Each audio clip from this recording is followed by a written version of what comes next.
The Federal Reserve is set to pay $1.1 trillion to major banks, effectively paying them interest on the money that's already in their vaults. A new bill would end it. Last week, Texas Republican Senator Ted Cruz introduced a bill to end the Fed's so-called Interest on Reserves program, where the Fed pays interest on the dollars banks are required to deposit with the Fed. So what happens is the Fed prints money to finance federal deficits and artificially boost the economy, both of which generate fat profits on Wall Street. It does this by pushing interest rates below market and with something called quantitative easing, where it literally makes up imaginary money, uses it to buy stuff, putting the money into circulation. But the Fed knows that all that money creation also creates inflation, so it turns around and pays those same banks to park some of the new money at the Fed. So it's a giant self-licking ice cream cone that siphons nearly $200 billion a year from everybody who holds dollars. Now, up till the 2008 crisis, banks did not earn any interest on their reserves. After all, reserves are supposed to be like money in the vault, backing deposits. Bankers already had the exorbitant privilege of only needing to keep 10 cents on the dollar in the vault as reserves, with the Fed and Treasury standing ready to bail out the other 90 cents at taxpayer cost.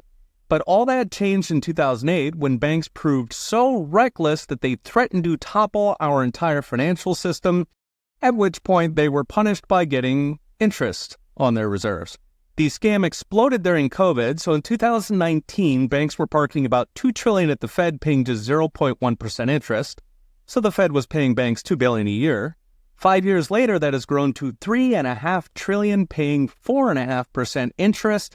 So that's $187 billion per year. In fact, these interest payments now make up most of the profits of the entire American banking system. $187 billion interest versus $270 billion of bank profits. So 70 cents on the banker dollar siphoned directly out of your life savings, with a fat slab going to foreign banks. It is a big club and you ain't in it. Now, the Fed claims it needs to pay interest in order to soak up all the dollars the Fed printed. Of course, they don't phrase it that way. Remember, the Fed pretends money printing has nothing to do with inflation. In their world, inflation falls out of the sky, caused by greedy workers, greedy supply chains, animal spirits, boats stuck in the Suez, with the Fed heroically jumping in to pay bankers strip club tabs to keep the republic from collapsing. As James Grant put it, the arsonist pretending to be firemen.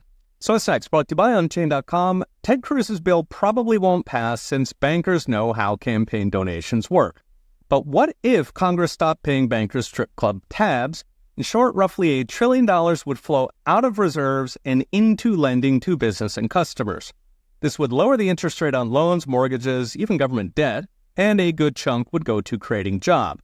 And I could nudge inflation since the frozen reserves were hiding part of Bidenflation, but then in recent videos I mentioned inflation is currently way below the Fed's target, while job growth could certainly use that money better than using it to siphon profits to bankers.